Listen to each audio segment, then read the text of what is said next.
started talking last time about, I don't know how we got to it because I always get into weird conversations with people at Makan. And then we went into this whole story of India, no? Yeah. We went to the whole story of India. Yeah.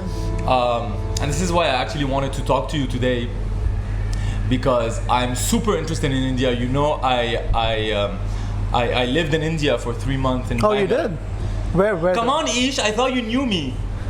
But in three years for Indian food, Indian women, everything. And so this is how we got talking about India. And then I told you, stop Ish, let's stop talking, let's call Pedro, and we got to record all of this, right? It's amazing conversation, right? It was very fun. It was amazing. And so now you came this morning and we were talking about the culture of how men and women in India interact with each other, right? Not just that, I believe like there's everything that you need to know, because only then you can like understand what it means, culture stuff about India. You need to know what India was about, what India is, and what India can be. So what would you want to know?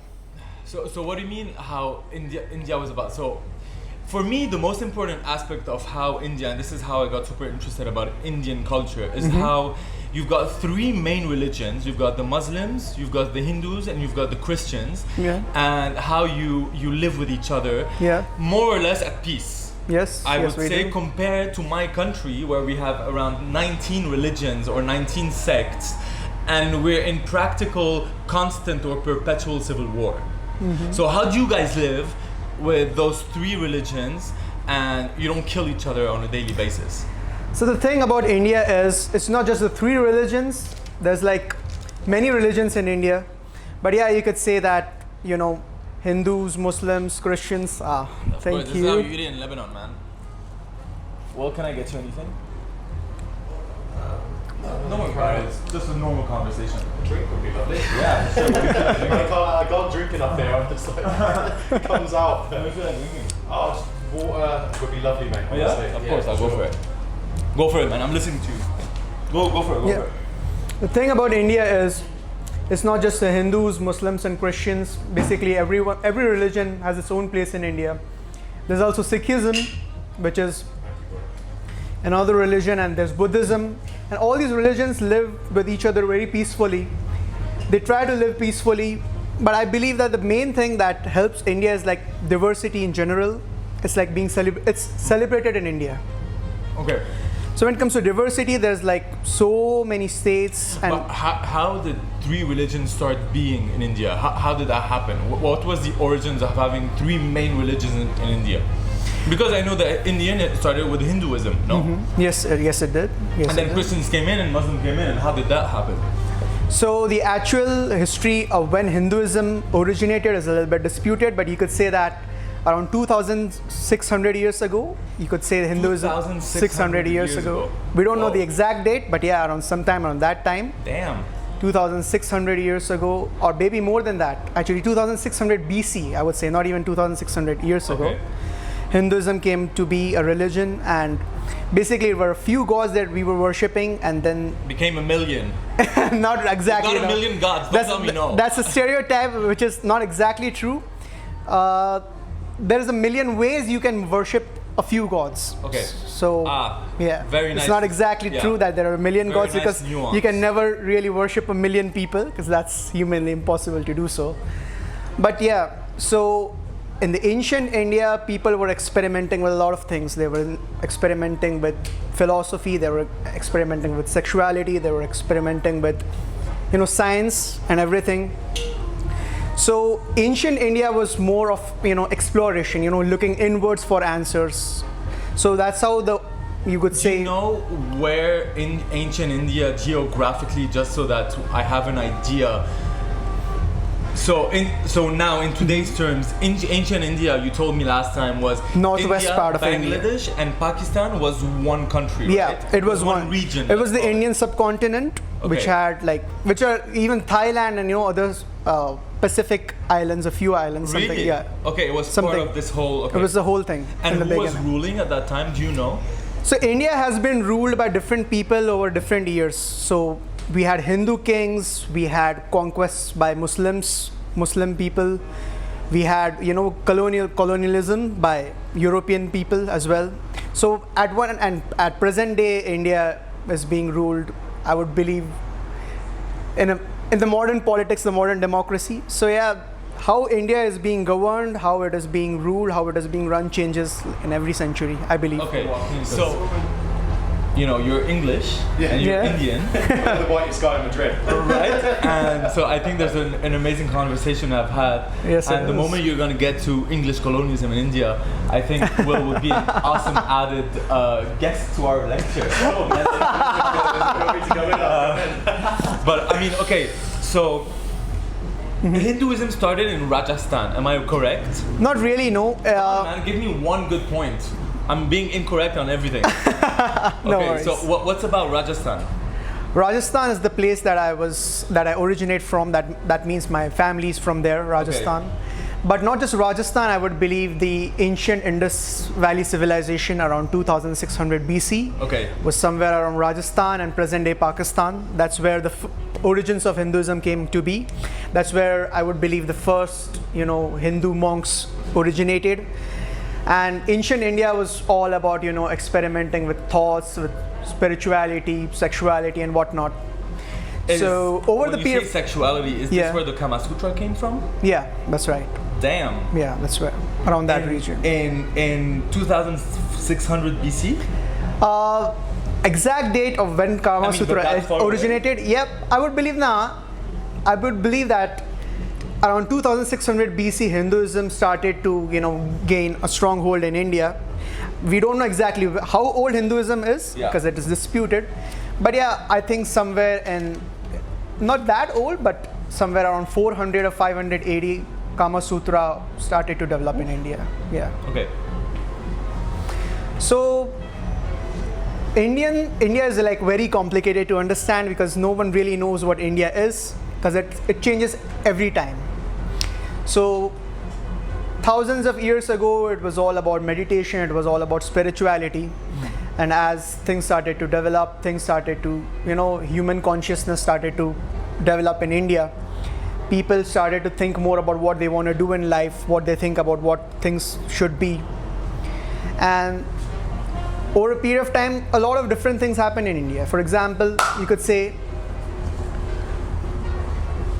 that Christianity was around 2000 years old, sometime around that, when the Roman Empire fell and Christianity gained a stronghold in India. I'm waiting for friends. No. No. It's a normal conversation. Yeah.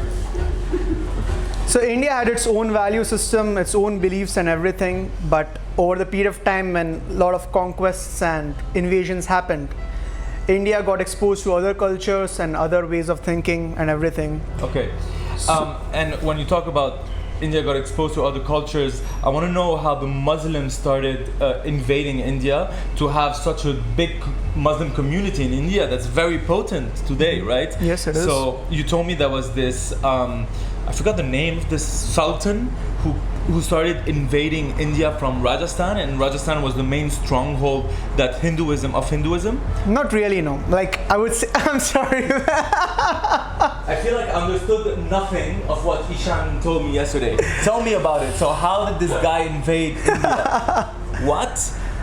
So I would say that the first conquest by Muslims started around, I would say, 880 or something. Okay. 800 or 780, it's disputed. But over a period of time, like lots of different conquests started happening. And I would believe the Mughal Empire in India around, let's say, 1380, or when the first Mughal Empire started, it consolidated Muslim religion in India. That's how not just the north of India, but the south of India also got introduced to Muslim religion. Okay. And at the beginning, there were wars between Hindu kings and Muslim kings. But over a period of time, Muslims and Hindus started to have a similar value system over a period of centuries. They started to live. Even though their religion is super different. And Muslim at this time was pretty relatively new because Islam started at 600 after the Christ, right? So it was relatively new. It was a relatively new religion. Yes, it was. So, in the beginning, there was a lot of chasm between, the Hinduism and Muslim people. They couldn't understand each other. and wars happened, and a lot of things happened. But over a period of centuries, both communities just came to live with each other, and they still live with each other this day. And you say that today they live with each other at peace or no? And when I say between two people, I'm talking in the government, I'm talking politically, I'm talking economically. Would you say that today Christians and Muslims in India are at peace with each other? Because we pride ourselves as Lebanese as, the Lebanese, you can see a mosque and a church standing next to each other, and we pride ourselves with that. Mm-hmm. But deeply rooted in politics and economics and social demographics, we hate each other. And it shows of how the country is today. Would you say you Indian live at peace with each other? I believe a lot of the problems every society has to do with politics, because you play with the power dynamics. When it comes to politics, you want to favor one group over the other. So one group feels discriminated against. You don't know an average Muslim what he thinks about. You don't even want to listen to him because you feel that this is what he is as a person. So you have this negative stereotype what a Muslim can be. Same with Muslims, they believe that they don't even want to listen what Hindus are about. They believe that their religious practices are dumb, their religious practices are not good. Our religion forbids to talk to them. And politics and media plays on this divide. And I believe a lot of Indian political discourse has to do with British colonialism. Hello, Will. Hello, Will. What did we fuck up this time? Okay, so around 18th century, the first English traders came to India to do trade. Yeah. And in the eastern part of India, known as Bengal. At Bengal, and they came as which company? What was it called? It was the East India Company. East India Company. Yeah, they were here by the British government. Yes, So it was all about trading spices and exotic things from India. But over a period of time, they got to understand that Indians don't really know how much wealth they have, and they started to. And it started off as a trade, and soon they started to occupy the resources India had.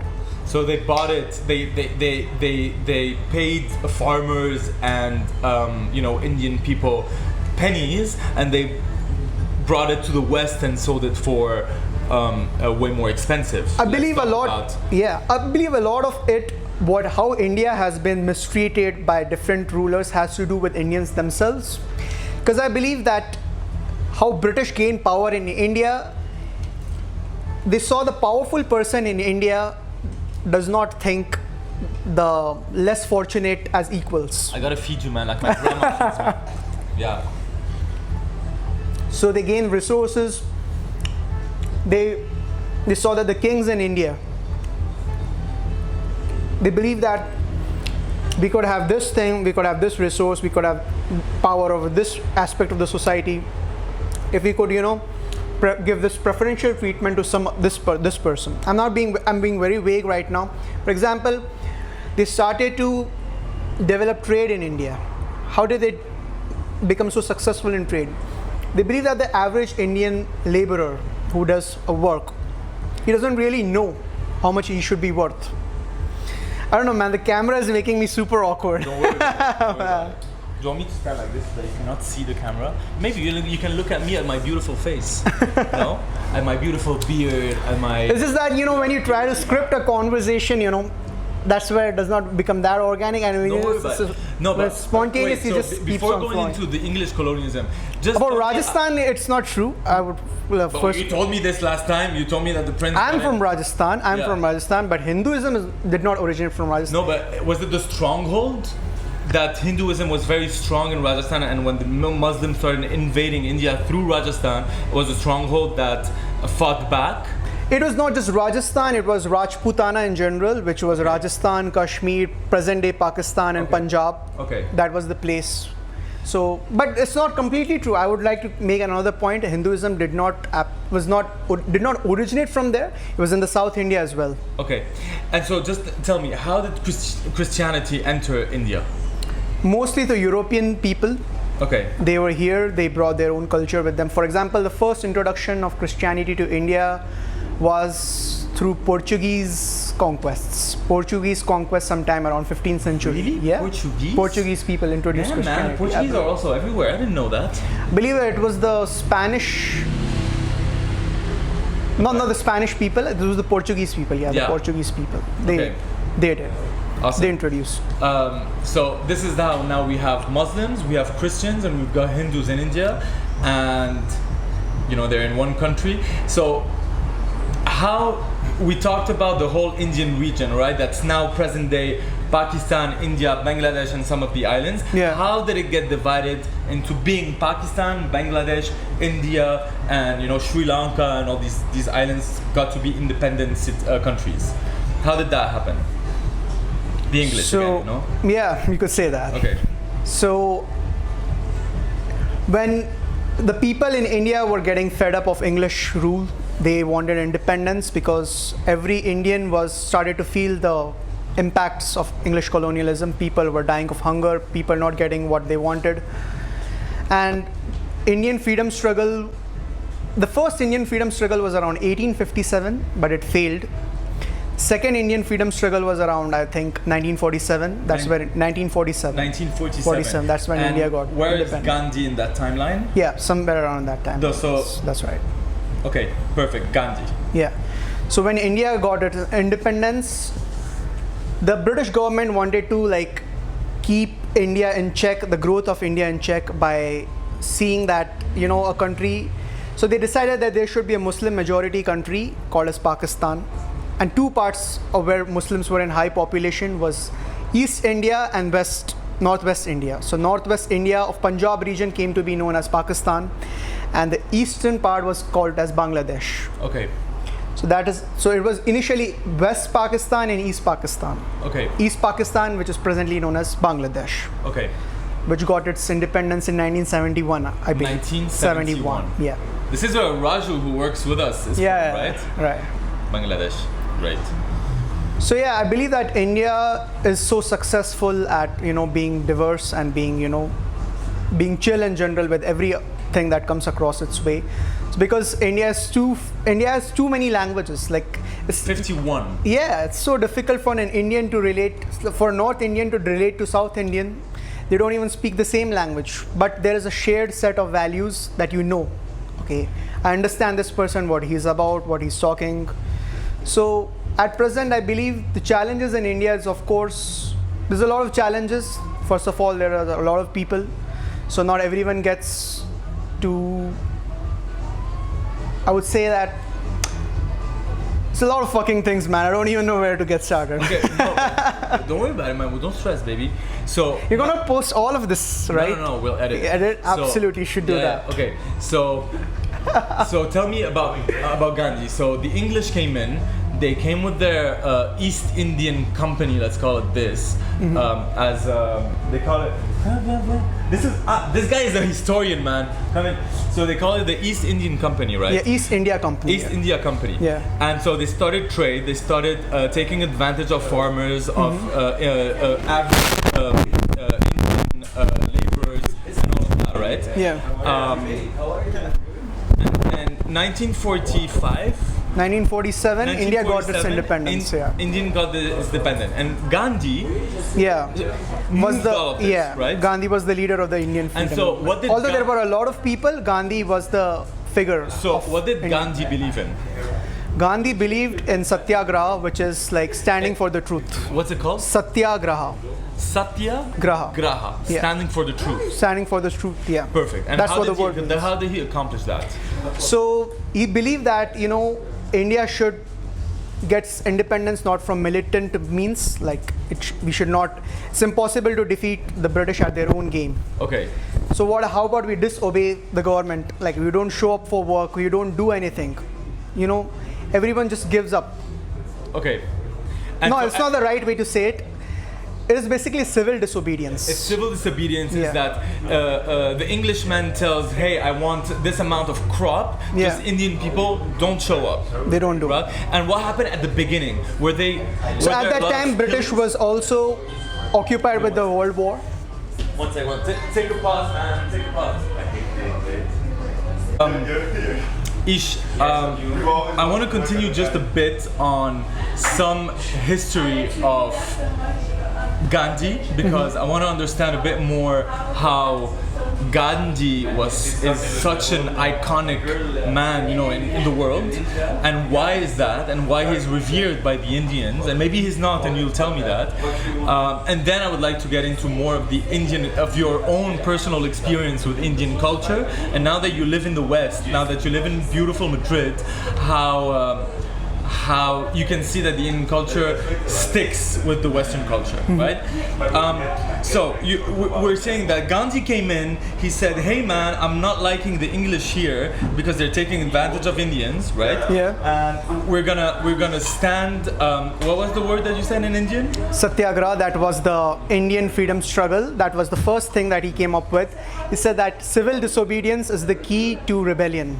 Civil disobedience is the key to rebellion. Right? Yeah. And so basically what he told people is that, you go to farms, you go to laborers, and you tell them, hey, what the English tell you to do, just don't do it. Yeah. Because we need to stand for our rights. Yeah. And at the beginning, what happened in India? The English were violent. Yes, they were violent, and it caused so many problems in India because like not everyone was listening to Gandhi. Like everyone had their own version of freedom fighting when it comes to freedom being against the British. But over a period of time, like people, all of the India got to understand what Gandhi was about, what Gandhi was saying, and it had such a strong impact on every Indian. So Gandhi united the Hindus, the Muslims, the Sikhs, and almost everyone. Through the common set of values that you spoke about set of values, before. yes. And are those sets of values, are they based on religious values or are they based on Indian values? Because the religion is different. Yes. India has a lot of different religions, but the main thing that unites all the Indians is a shared set of values. Okay. And values, it's not just about the religion, it's not about how you live, it's about how you see yourself and other people. Awesome. And so this guy called Gandhi, he's a very skinny, bald, round glass guy. He comes in and he tells all the Indians, hey, this is what we're going to do. And he starts by doing it himself. Yes. And so this is how all the Indians started following him. Yes, that's and right. how did he accomplish his goal? What year? So the British government, they imprisoned Gandhi many times. Yeah. And Gandhi went to jail. So all of the people, they said, okay, we're going to follow Gandhi, what he says. And a lot of different Indian freedom fighters from all around the place in India. Man, I'm getting so fucking stressed in front of a camera. I don't know, man. I don't know. Don't worry about it. Don't worry about it. Okay, I have a question. You're now an Indian. I need to do this a lot of times, to get it. Become good at it. Because we had such a great conversation. It was just the two of us. Yeah, because I'm now feeling like a million people are about to watch it. Man. I'm gonna tell you how many people are gonna watch you. 3 or 4 people. So forget the camera. It's just talking to me. I really want to know your experience. So you're an Indian now in Madrid. Yeah. How are you finding? The differences in your Indian culture with the Western culture? And tell me about women. So you're telling me that flirting with women in India is different than flirting with Western women? Oh, it's absolutely. So how is the Indian? Hola. Uber, no? Aquí lo tienes. Gracias. So what does the Indian woman expect of a man in India? How do you flirt and how do you provide? Indian society is very traditional and conservative. Like the majority of the population is conservative, religious and conservative. So dating in general does not exist in India. It's a system of arranged marriage where basically families marry each other and instead it's usually inside the same religion, right? Yeah, same religion. Okay. Same goes for Muslims and same goes for Hindus. This concept of arranged marriages. Dating is a new concept in India, and people are now becoming more, liberal when it comes to their sexuality, and they're trying you can see that homosexuality and LGBT rights and everything was relatively foreign to India around 20 years ago. Nobody knew, and it was being looked down upon, and now India is becoming more liberal with such concepts. Okay. And the difference between flirting in India and flirting in Madrid. I want to know. I want to learn from you. Maybe I get some tricks of the trade. Tricks of the trade. Yeah. So how do you feel the experience of meeting women in Madrid? Because you've got Italian women, Spanish women, English women, Lebanese women, you've got Arab women, you've got women from everywhere in the world. So do you feel that the values are very different in the West than in India? And how do you adapt? So nobody really knows what an Indian woman is about because every woman in India is completely different. Yeah. The religious women, they follow what their parents have to tell them. The women who are more liberal and more fiscally independent have their own values and they believe in stuff that they want to believe and they are not held back on anything. So I believe that the Indian women you meet in Europe are more liberal because they have more resources, they are more free, they are not being chained by a system or anything. So they would be more, liberal with what they believe in. But a conservative woman in India who is like bound by society and other stuff, she does not have a say in what she wants. I would believe that would be the case. And you were talking about this power, this power structure between either the man is a master in the trade, master in conquering the woman, or he becomes the slave conquering the woman. I believe. Is this what you feel? Either you follow a woman to really what she wants, or you let the woman follow you. There's no equality in that sense. No, equality definitely exists. But the thing is that the culture of India is very confused when it comes to relating to a woman. I would believe that would be the case. Okay. The man either believes that he has to chase a woman a lot in order to gain her affection, and the woman is like, there is a lack of clarity in India what exactly means to relate to a woman. I would believe this would be my experience, Yes, but it can be completely different for another person. But this is what it's all about, because the thing why I want to do around the island is because I meet so many people at Makan, so many people, and so many people have different stories and they have different aspects of life, this different vision of life, and I want to get to meet all these people, and I want to get to meet all the different points of views available in life. So this is why it's all about your point of view and your experience. And I'm interested in that particular question because in Lebanon, there's also this very traditional way of dealing with relationships, right? The woman expects to have a ring on her finger when she's 25, she wants babies, she wants a family. It's very hard to marry interreligiously, although it does happen, but it's still very hard. There's a lot of patriarchy, the patriarch is still very important in Lebanon. It's all about what the father wants and what the father imposes on the woman's better half, let's call it this way. And since our countries have the similar problems religiously, this is why I want to see how flirting happens in Lebanon, in India. But in Lebanon, there's a lot of superficiality because down under there's a lot of sex happening. There's a lot of things that happen that does not reflect in the superficial aspect of Lebanon. A lot of sex, a lot of idiot sex, a lot of that I love. I'm not that I'm like I love it, but it does not reflect what Lebanese want to show of themselves. Okay. So this is how I want to see, is that a thing that happens in India? So India has something called as Bollywood, which is the movie industry of India. So the themes around romance, themes around relationships are largely influenced by Bollywood. And they say that Bollywood is actually bigger than Hollywood. Yeah, by like the number of people who watch it is of because there's so many people in India, so you could say that Bollywood is bigger than Hollywood. So the thing about Indian relationships is that the way a man relates to a woman has like changed throughout the centuries. In ancient India, there was a shared set of values of how a man should treat a woman, how a woman should receive a man's love, and how a woman opens up to a man. But at present, there's too much confusion because I believe that Bollywood, it provides good entertainment, but it's not the right way to go on about the relationships in general. It is always about a man chasing a woman, trying to gain her affection by doing all these silly things and everything. Yeah. And it's not a healthy way in order to connect to a woman. And how does how is that now affecting your life here in Madrid? Oh, I'm very confused in how to relate to women in general, not just over here. I was confused back then. But over here, I believe that people are more about intent and more about energy. And in India, I would believe it's more about what you bring to the table. For example, Really? yeah, what you bring, yeah, you could believe that.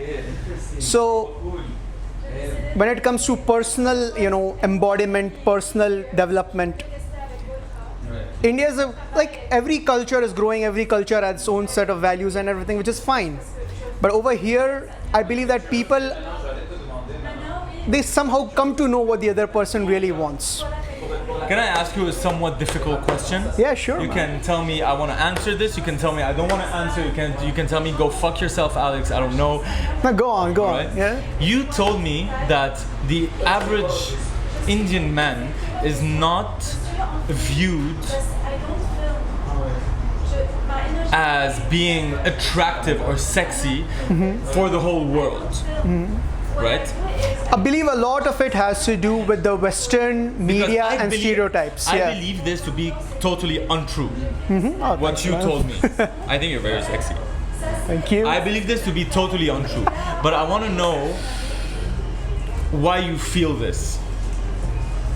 I believe a lot of it has to do with how Western media portrays an Indian man. You can see that an Indian man is always viewed as this guy who works in tech, who was like focuses on the studies all the time, Yeah.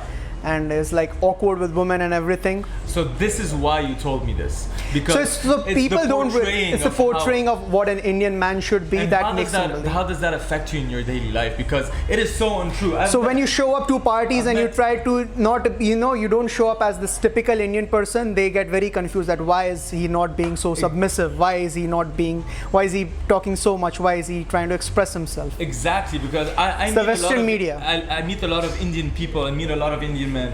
They're first of all one of the smartest people I've met, and they're one of the nicest people I've met, and they're beautiful.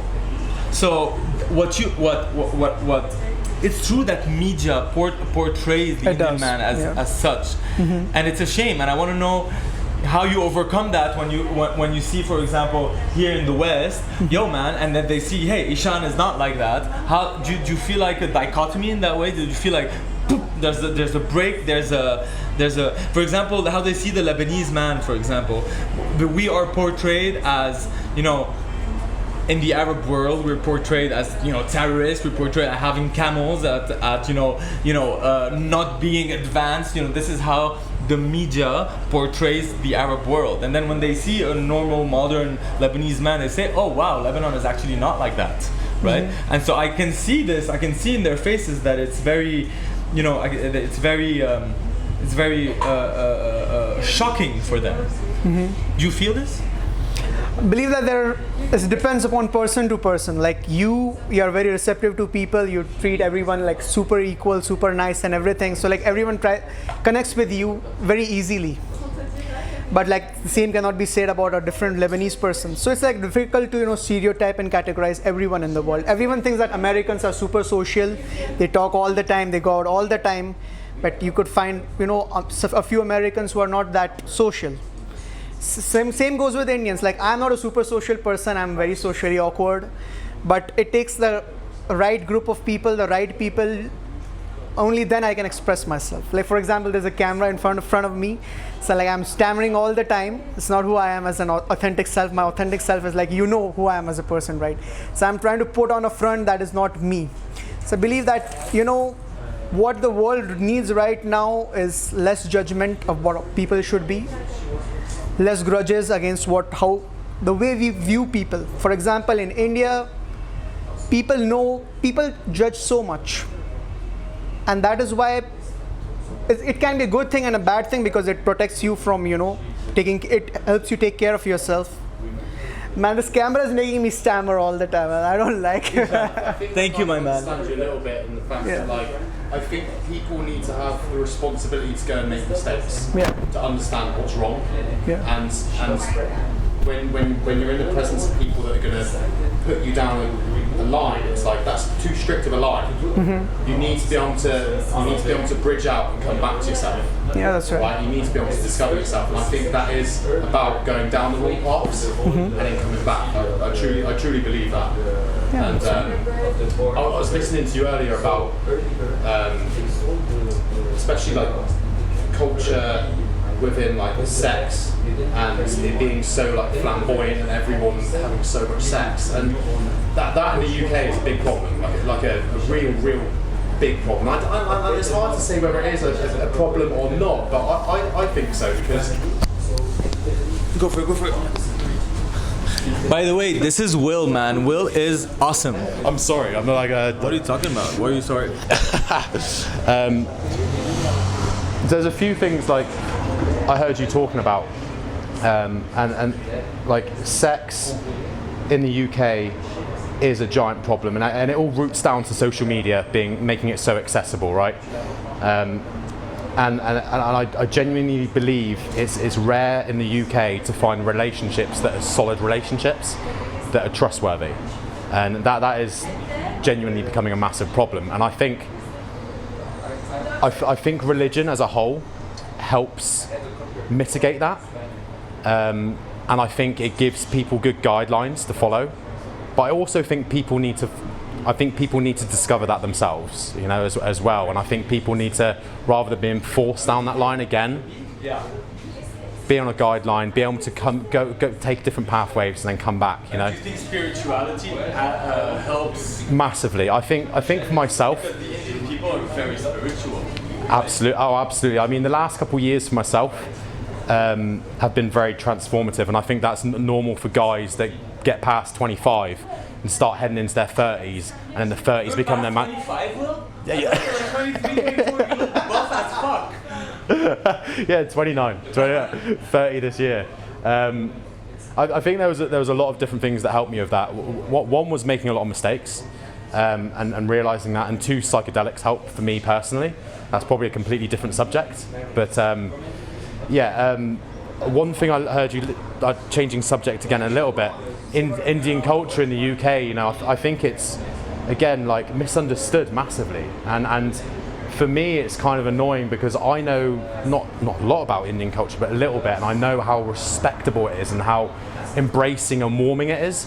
You know, I know that when I've gone to Indian family's house in the past, it's like bring you in, food on the table, sit down, you know, it's like there's so much love and giving, and it's you can tell it just goes around, and it's positive attitude goes on and on and on, and it's a raindrop in the ocean. You know, when I just want to add to what you're saying, because when I was in India, I was teaching orphans. I was in an orphanage, and one of the orphans, we had such a cool bond that she invited me home for dinner. And she invited me home for dinner. Her family as a whole makes under $1 a day. Mm-hmm. So I asked, to my managers, let's call them managers, what can I bring? What can I bring? These people don't even have enough to feed themselves, and they want to feed me. Mm-hmm. I was so humbled by that. I was so honored. And they told me, if you bring something, it's a lack of respect.